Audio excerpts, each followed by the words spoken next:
right, what's up? What's happening? What it do, baby? You are tuned in to another edition of the Why Not Us, Why Not Now podcast. Thank you to our subscribers, our fans, our supporters. We really appreciate you guys. KB, what's going on, bro? How's the week going? Man, what's happening, man? Ready to dive into this week, man. It's been pretty good so far. Got a lot to talk about, so let's get to it. Yes, sir. And to everybody out there, we want to say happy first week of fall. We finally made it, even though it doesn't feel like it outside right now. We'll get there. But nice to be in the autumn part of the year. And some changes that are going on right now in the NFL. It is dart time in the Big Apple. Jaxson Dart yesterday on Tuesday being named the starter by head coach Brian Daboll in place of Russell Wilson for Sunday's game against the Chargers. And KB, we learned earlier today, this is also expected to be the change for the remainder of the season. Russell Wilson is now the Giants' backup. What you got to say on this one? Yeah, man. You kind of saw it coming. Like writing was on the wall for Russell. Even just as recent as the game against the Chiefs, you just see like their inability to push the ball downfield, their inability to sustain any drives. Russell Wilson, at this point in his career, he lacks that explosiveness that he used to have, from the quarterback position, especially early on. And Jaxson Dart, they drafted him in the position they did, knowing they were going to expect to play him at some point this season. They were just hoping that Russell Wilson could hold down the fort enough to watch him, develop and watch Russell, Jameis, and, just learn the system. But I think this move signaled that they were trying to save their season or at least salvage what they could from this season so that they could, possibly go for a playoff push. But, yeah, I think that this is the right move and this is the right time to make it before it got too late. It's definitely the right move, but I do question the timing of it because I know that it's the NFL, it's sink or swim, but this is a tall task, KB. He's got the Chargers coming into town. Now, the thing that they have on their side is that this is a home game for the New York Giants. West Coast team having to travel to the East Coast. But the Chargers are one of the best defenses in the league. They have one of the best coaches in the league in Jim Harbaugh. They have one of the best quarterbacks in the league in Justin Herbert. This is a very tall task on Sunday. But I will say this. You pretty much already alluded to it. Brian Daboll, he kind of had no choice but to go ahead and go in this direction. Because if Russell Wilson had taken that field on Sunday as the starter for the Giants, this probably would have been Brian Daboll's last game as the Giants head coach. You agree with that? Yeah, I think I'm kind of out on Dayball anyways. I think that this was a move to kind of save his job. I think that if Russell Wilson did take the field on Sunday, he was definitely gone because at this point, you have no pulse. This team is lifeless. You can look at Malik Neighbors on the sidelines after drives. He looks like he's out. He's gassed. He has nothing that he feels like he can offer this team because he's not getting put in the position to even get the ball. If you look at that game on Monday night, Neighbors really wasn't a factor at all. Russell couldn't get him the ball. I don't think they drew up enough plays to get him the ball, and that's one of your main playmakers on offense. You have to get him the ball one way or another. So to get everybody up to speed, this was the Sunday night football game, and these are Russell Wilson's numbers. 18 of 32, 160 yards, no touchdowns, 2 interceptions, and they were bad interceptions along the way. Malik Neighbors' numbers, he had 2 catches for 13 yards on 7 targets. We know that he's better than that. Wan'Dale Robinson, 1 catch for 26 yards, 4 catches. We know he's better than that. The leading receiver for the New York Giants was Cam Skattebo, 6 catches for 61 yards. The team didn't score any. Actually, Cam Skattebo rushed in a touchdown in the game. He was honestly the highlight for the offense, if we're being honest. It was Cam Skattebo, and now we know it's going to be his show in the backfield with Tyrone Tracy being out for the significant future with an injury. So it's Cam Skattebo time, and it's Jaxson Dart time too. But what is more evident now, because we came out last week and we both said, man, Russ looked great out there against the Cowboys. Man, Russ still got some juice in the tank. Nah, That week 2 game is now more so about the Dallas Cowboys and lack of defense that they have. And we'll touch on them in a second. But that's what that really is about. Russell Wilson is much closer to what we saw in week 1 against the Washington Commanders and what we saw in week 3 against the Kansas City Chiefs, who, by the way, still didn't look that great offensively themselves. If the Giants had any inkling pulse of an offense in that game, they would have had a legit shot to win the game. I mean, it's unfortunate how things have become, but before I give it back to you, I do want to just make this note about Russell Wilson. He's taking a beating all week. I'm not going to continue to beat up on this guy like this. He'll be 37 years old on his next birthday, KB. And this is around the age where we normally see quarterbacks start to lose that fastball anyway. See, so many people have been fooled by what Tom Brady was able to do into his 40s and what we're seeing Aaron Rodgers do into his 40s, that they think that that is now the standard and that is the normal thing. No, those are anomalies. Those are special cases of guys who could frankly be healthy for as long as they needed to be healthy, to be durable. And Father Time just did not completely knock on the door just yet. Russell Wilson, this probably is it for him, but kudos to him, because for the better part of a decade, this guy was perennially in the top 10 conversation for the best quarterback in the game. He was in that top 10 conversation, won a Super Bowl in Seattle, definitely could have won too. We don't have to go down what happened in that second Super Bowl that they didn't win, but he was perennially in that conversation of the best quarterbacks in the game, I would say, from about 2012 in his rookie year, because he had a great rookie year, just lost it out to RG3.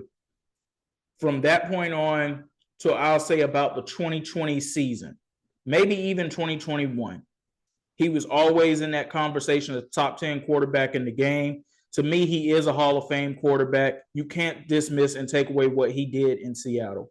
You can't take that away from him. I know things fell apart in Denver. I know that it was rocky in Pittsburgh, and it is just completely fallen off the rails with the New York Giants. But he has been a stand-up citizen for the game. He's been a role model for this game from everything that we see on the outside. The guy, he's always at children's hospitals. He's always posting uplifting and spiritual messages. I'm not going to get into his personal life and the things that he's done there that we see on the outside too, which are all good things, but to respect all parties involved, I'm not going to bring that factor of things up. But if there's anybody who for a long amount of time, KB, you could say that quarterbacks probably wanted to model themselves after, I would say that Russell Wilson fell into that category. Him being the player that he was for so long in Seattle is the reason so many of these quarterbacks play the way that they do today. Yeah, well said, well said. Russ, this is probably the best guy to learn from, not just as a quarterback, you know, as a father, as mentor. He has been a model for the game, someone that, was a undersized guy coming out of college and developed into a straight gunslinger. He was a gamer. You knew that you got dangerous Russ every Sunday in Seattle. And even you see it now as he's getting older, you just see it a little bit less often, but you still see it in spurts. He still has that game. He just has it less often now, and he has to, manage it in the spurts that he has. But Russ is one of those guys that I feel like, nothing lasts forever, but he has definitely made it a point to continue to be a great teammate. And I think he'll mentor Jaxson Dart as best as he can, give him all the tools to be successful, and we'll just see how things develop. But he said he's not done, so, we'll see where his next journey takes him to. But, I'm looking forward to see how Russ finishes out this back half of his career. Hey, and listen, it's a good chance that he's not done. These are New York Giants we're talking about, KB. They have not been competent at the quarterback position since Eli Manning was the quarterback in, I want to say, maybe 2018, because those last few years he had lost his fastball. Father Time had knocked on the door. But if we sound so somber talking about the Giants right now, it's simply because we've actually seen the Giants have major levels of success in our life. We watched this team win 2 Super Bowls. Now, it was more than a decade ago, but it still happened. And one of the ones that they won was arguably the biggest upset in Super Bowl history. So we've seen them have major levels of success. And I'm sure we're all just sitting here wondering, where has it fallen off the rails? I hear you when you say that you've lost belief in Daboll, but I've lost belief in John Mara as the owner of the organization, if I'm being quite honest with you. Joe Schoen hasn't done any favors necessarily as the GM at all times, but he tried. Even with the Saquon stuff, I don't agree with how that went down. But how can you fault him for choosing to use the money that he didn't use on Saquon to try to bring in offensive linemen that just haven't necessarily worked out? He tried to protect his quarterback. Yeah, they chose Daniel Jones. And while they took a beating for that at the time, it actually turned out to be the right decision, just not for their organization. Because we see what Daniel Jones is doing right now with better structure with the Indianapolis Colts. And Malik Neighbors even said last year, KB, it's not the quarterback. When he was talking about Daniel Jones and what the problems were with the Giants, he, as a rookie, pointed out, hey, it's not the quarterback. Now, he wouldn't go on to say exactly what the issue is, but Joe Schoen is one of the problems. It's John Mara ultimately, because you've had other GMs and other coaches in that time period from when they won the Super Bowl in the 2011 season to where we are now in 2025. Since then, they have only made the playoffs 2 times too. And of course, they didn't win any of those games too. But the Giants have not been a properly functioning organization. Since Tom Coughlin left as the coach in 2015, I believe that was a mutual parting. And they haven't had any modicums of success since 2011. That's really sad. And like I said, we've seen the Giants have major levels of success. It's fun to clown the Jets. Like, I have friends who will listen at this podcast, and it's like, look, I got nothing but love for y'all, but it's fun to clown the Jets. I mean, Mark Sanchez, the butt fumble, all that stuff. You didn't see stuff like that with the Giants organization. So with us, I just believe it's like, where have things just gone wrong? Yeah. Speaking of ownership, every time I look at that Hard Knocks video, it's sickening, man. Like, your son had more understanding of what needed to be drafted as far as like wanting Jaden Daniels. And you looking at him like, nah, I'm not too sure. But that just shows you that, you know, as much as I'm out on Dayball, I do believe that he was never put in a position to succeed. And I think that he's been kind of handicapped by the organization pretty much at every turn. Now, like you said, we've been seeing the Giants have a pretty stable environment, winning environment for a good portion of our childhood, especially into our adulthood. NFC East used to be one of the best divisions out there. Used to be you had to bring it every week. All those games used to be hard hitting, competitive games, and kind of strayed away from that. And now looking at the success of Daniel Jones in Indianapolis, and looking at the success of Saquon coming off a Super Bowl, coming off and actually going into another year where they're looking pretty strong, it's hard to, be a Giants fan and not be envious of the situations where 2 of your top draft picks from just a couple of years ago are now thriving in other situations. So, I mean, we'll see how Jaxson Dart, develops in New York, but I'm really worried for the franchise now going forward because ownership has not, held up their end of the bargain, just plain and simple. So we got to call it out when we see it.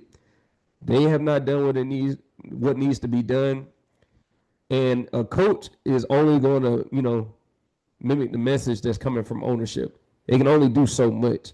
So that's why I feel like Daboll, he's not long for the Giants, but I don't think it's his fault. I just think that that's just the situation and how things go. I agree with you on that. And I mean, and you go back to that Hard Knocks video. I remember John Morris specifically saying to Joe Schoen, I'm going to have a hard time sleeping at night if Saquon leaves and goes within the division. Well, even if they had assigned Saquon back, KB, I'm not so sure how much better it would have been. Saquon probably would have put up his numbers, but just the structure of the organization as a whole is a mess. So listen, we wish Jaxson Dart the best. Hopefully he goes out there and balls out. Hopefully the Giants can get their organization back on track. But it hasn't been looking good for the better part of 15 seasons now.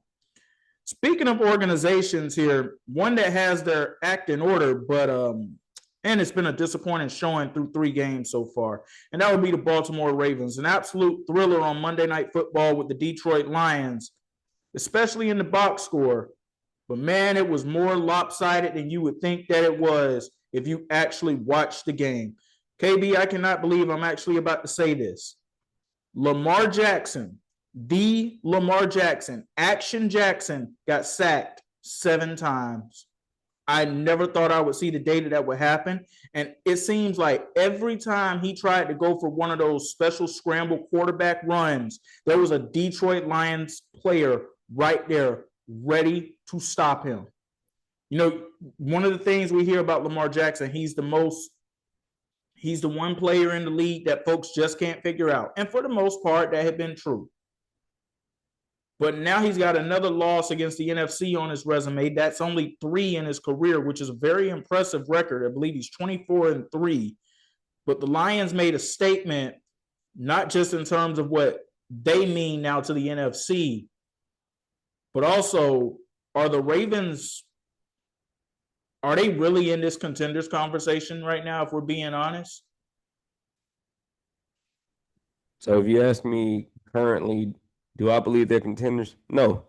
And the reason why I can back that up, that defense is a problem. It's a major problem. Through 3 games, they have looked awful, like straight up awful. And for me, I can go into Lamar Jackson, I can go into Derrick Henry fumbling the ball, but I'm not too much worried about that. Through 3 games, I'm not too much worried about that only because I know what they can do.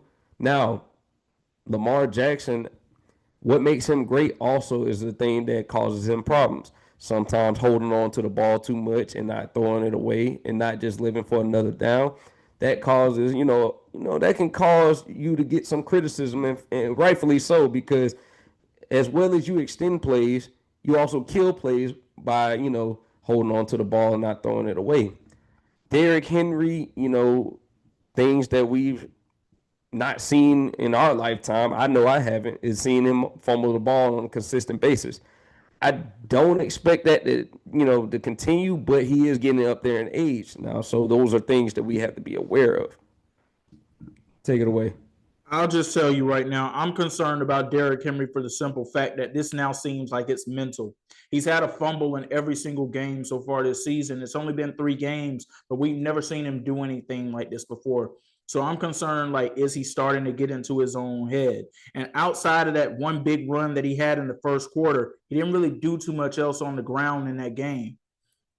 But yes, going back to that defense, atrocious. And you never would think that you would have said that about a Baltimore Ravens defense. They gave up more than 200 yards rushing on the ground. These are defenses that have had Ray Lewis, Terrell Suggs, Haloti Ngata, Ed Reed. I can keep going down the list of all the great defenders they've had throughout the history of that organization. You never thought that you would see what you saw. And towards the fourth quarter, KB, I saw the Lions doing things offensively to the Ravens defense that we saw them do to the Dallas Cowboys last year. The trick plays that they were drawing up, different things like that. You used to not be able to fool Ravens defenses with things like that. Something's going on right there, and it's a lot more than just having some of their key guys injured too. It's bigger than that. Yeah, they got to figure it out because sitting at 1-2, you've been giving up points by the boatloads in these 3 games. And honestly, it's only going to get worse because, like I said, you sitting in a position now where you're in the AFC. You're looking at teams that, like Kansas City, they're still coming up and they're waiting on weapons to come back into the frame. You're looking at teams that are, they're down right now, like Cincinnati without Joe Burrow. So if you are looking at Baltimore, looking at that defense, I do expect some major changes to come this continues going into their bye week later on in the season, I do expect some major changes because they're ranked at the bottom of the league. Because when I saw that game Monday night, it was honestly, it was Swiss cheese. That run defense was some of the worst run defense I've ever seen. I never have seen a Ravens defense get exposed like that. Not like Jameer Gibbs and David Montgomery. Whatever they wanted, however they wanted it, they got it. And you look at that Lions team, like I want to give them some credit too we we pushed that panic button maybe a little. I may have a little too early because we were worried about with them losing both of their coordinators, how would they respond? But honestly, they've looked damn good these last 2 weeks. They look like that offense is ramped up and it still has all those weapons that can make a difference in a playoff game, especially. So I'm looking at those Lions like, man, they're a scary team right now. Well, you weren't the only one pushing the panic button. I was right there with you on that too because they just look pitiful against the Green Bay Packers on all sides of the ball. But they have looked tremendous for the past 2 weeks, and it's clear that they are back in the contenders conversation for now, for sure. A shout out to Kelvin Shepard, their defensive coordinator, and their offensive coordinator, because they went back to work. They went in the lab and they figured some things out. You also got to give a shout out to Dan Campbell, the head coach, too. The culture he's implemented there and just different things. I heard Troy Aikman say this on Monday Night Football. He's got big onions, and he does, because we saw him going for it on fourth down a lot of times too, and being able to execute on that too. So the Lions are back into that conversation. I want to go back to the Ravens for a second though, because no doubt they should still win their division, right? The Pittsburgh Steelers look old. They can't really move the football. I don't want to get into what I saw from the Cincinnati Bengals on Sunday against the Minnesota Vikings. I don't even have to touch on that. That was, you know how I feel about the Bengals organization by now. I think our audience knows how I feel about the Bengals organization by now. A 90-year-old de facto general manager is absolutely unacceptable, and now you see that chickens are coming home to roost with them. It's a lot bigger than Jake Browning going out there and stinking things up.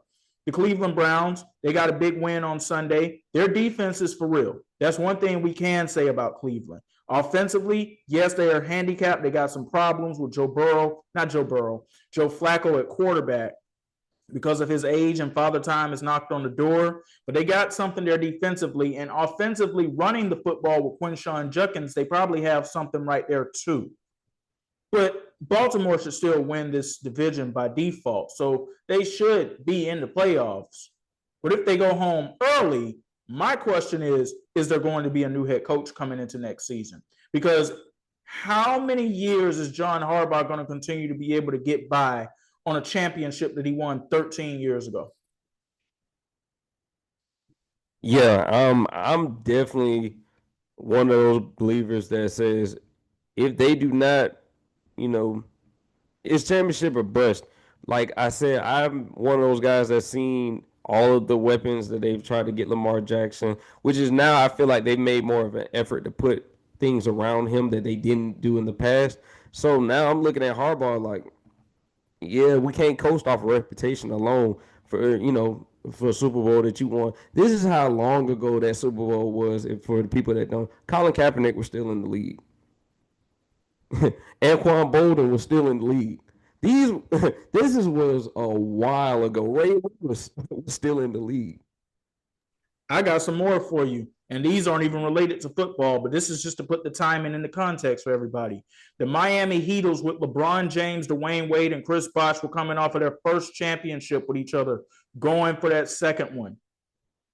Barack Obama was beginning his second term as the president of the U.S.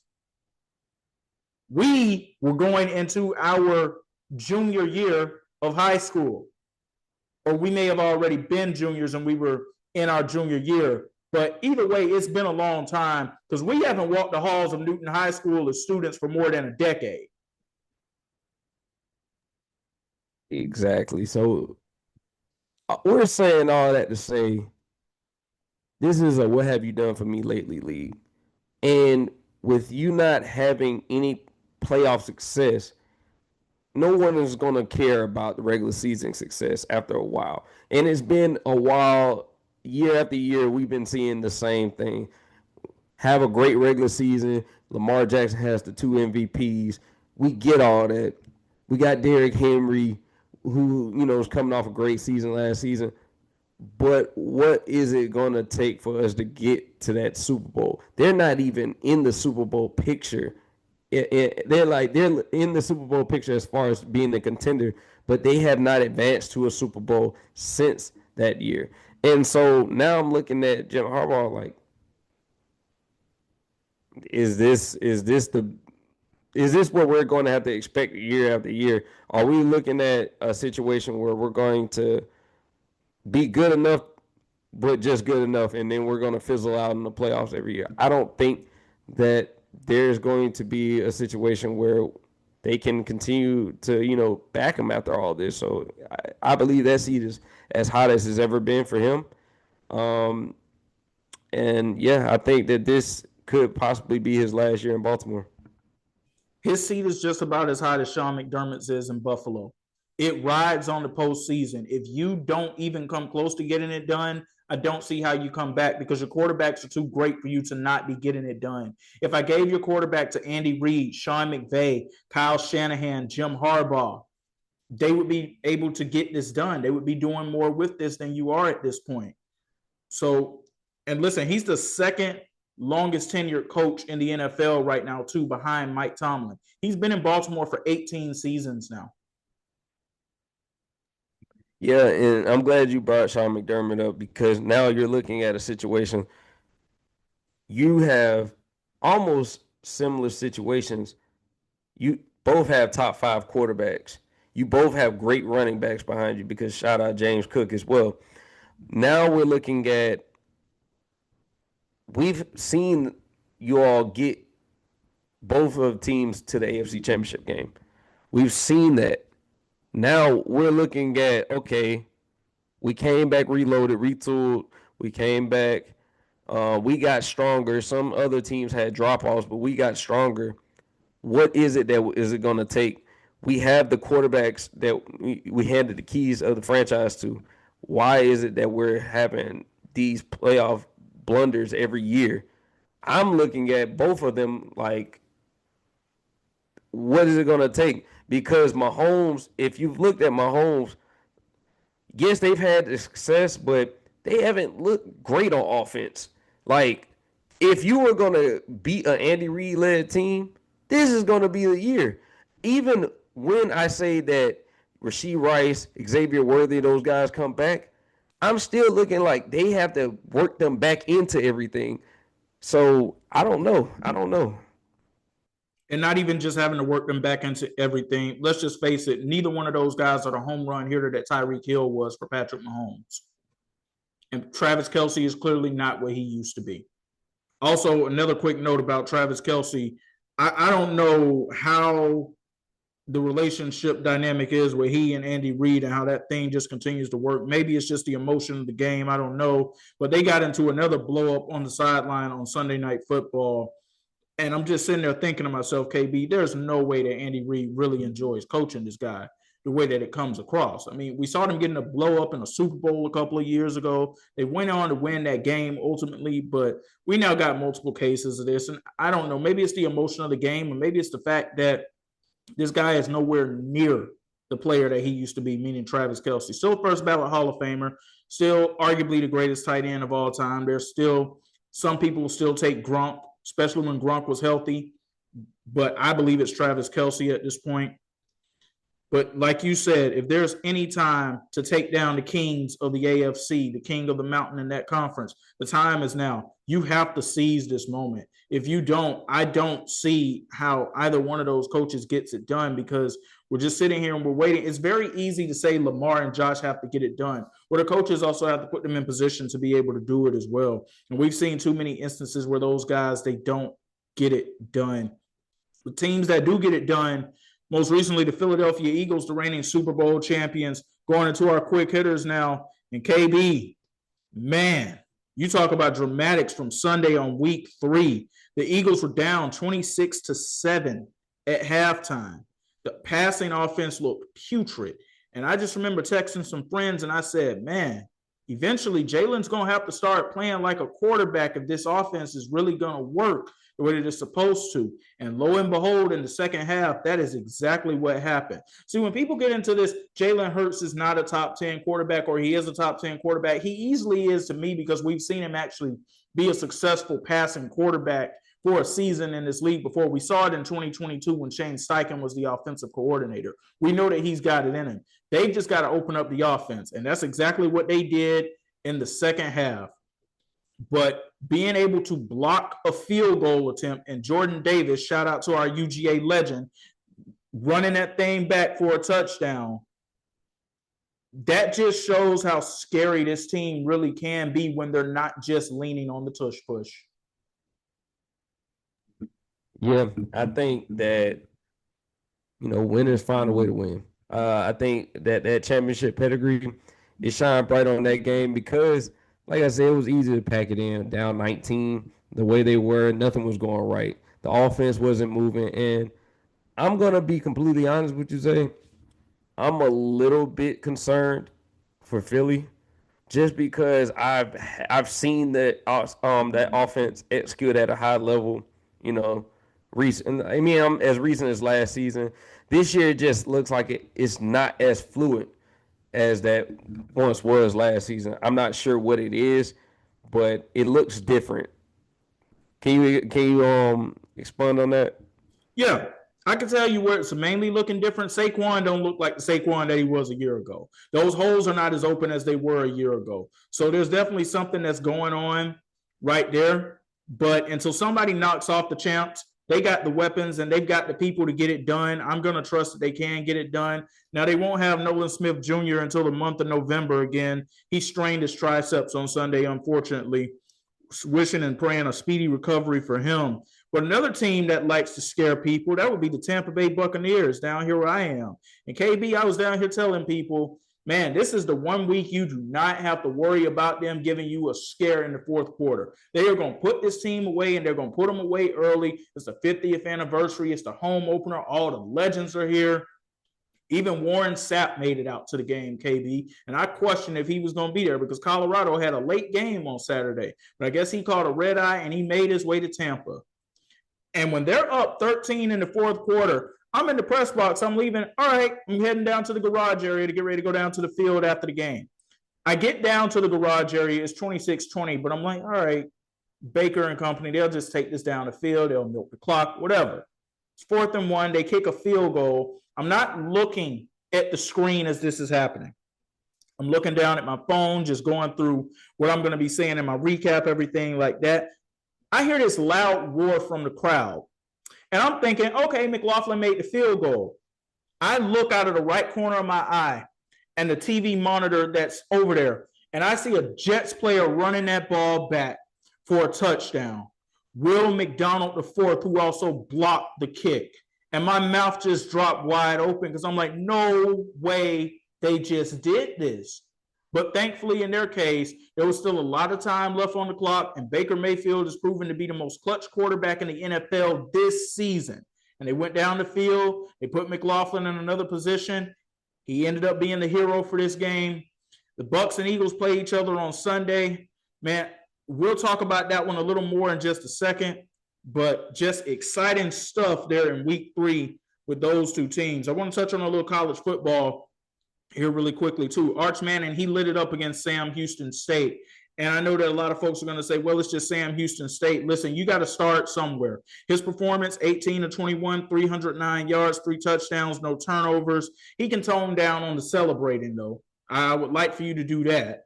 But is this possibly the kickstart to something that he needed? Well, I sure hope so. I'm still waiting to see if he can improve on some of those mechanics a little bit, just tighten up a couple of things before he gets to that major competition. Because at some point this year, they're going to have to see Georgia. So I'm just waiting to see, these are more so reps. This is like in-game reps, the same stuff that you would get in practice. This is just in-game reps. So, I'm looking at eat up on the lower competition and dominate, because now we're looking at what you can do against the major competition because nobody honestly major mass media doesn't really care about what you can do against FCS schools. They could care less. They could care less if you beat Sam Houston 100-0. What can you do against the Georgias, the Ohio States, the Oregons of the world? That's what we're waiting to see if Arch Manning is the real deal or if this is all just hype. Staying in college football, Mike Gundy has been fired as the head coach of Oklahoma State University, ending a 21-year tenure there. That's also his alma mater. He graduated from the school there, going 1-11 in his last 12 games. Just an awful performance all the way around. Listen, for most of his tenure there, it was pretty successful for the most part, but it just started going downhill. And I will remember him more so, KB, for his sound bites than his coaching. And that's unfortunate because he had some good years at Oklahoma State, but you will remember all the times at the podium more so than you will actually remember his coaching. And one of the times that probably just did him in, what he had to say about Oregon and how they went out there and got just absolutely flatlined by the Oregon Ducks just a couple of weeks ago, and then losing at Tulsa, that ultimately was the nail that did it in. And the AD, he just said that this is probably the move that was the best for our future. Yeah, shout out to a legendary career. You know, it was time. It was time. The writing was on the wall. That Tulsa game was, it was just there. It was just time. So, shout out Mike Gundy, but that was it. Moving to some baseball, the New York Yankees and the Seattle Mariners will be back in the playoffs this year. KB, I think they both got a good chance to actually meet up, depending on how the matchups play out. This could be the matchup for the American League Championship Series. Yankees getting hot at the right time. The Mariners, they've had a really good second half. Cal Riley is more than likely going to be the AL MVP. He probably got that over Aaron Judge because of the time that Aaron Judge missed, because it looked like Aaron Judge was running away with the award. But I'm really excited for what these two teams have the potential to do in the playoffs. What say you on this? Yeah, specifically to Cal, he's got my vote this year. Like what he's done and helping revive that Mariners offense. I love everything that they have going on in Seattle. And also, speaking of New York, we'll see if they can return back to the promised land and get back to that World Series that evaded them last year. Because, I think it's wide open right now in the AL. So we'll see. We'll see. But as far as I think that'll be a hell of a championship series. Teams that won't be back in the playoffs, unfortunately, the Atlanta Braves are officially in that conversation. They had a 10-game win streak snapped earlier today against the Washington Nationals, but they had already been eliminated well before then. KB, I think we pretty much knew in June that this team was not going to make it to the playoffs. A shout out to the streak that they were able to go on, but I believe that this is probably the end of Brian Snitker's run with the Atlanta Braves organization. Thank you for all the great years, especially 2021, being able to get that World Series. But it's time to move on there, too. It sounds like there's just a new voice that's needed in that clubhouse. And to be honest, I'm just glad this season is over. Yeah, me too. I think this is the end for Brian Snitker. Unfortunately, love everything that he's brought to this organization. We love him for the championship ring that he brought us. But yeah, I think that, like we said, things don't last forever, and a new voice is definitely needed. All right, and just coming up on 15 seconds here, congratulations to A'ja Wilson winning her 4th WNBA MVP award. She's really getting herself in that GOAT conversation. All right, folks, this is to do it for part 1 of Why Not Us, Why Not Now. We'll be right back here with part 2 in just a moment.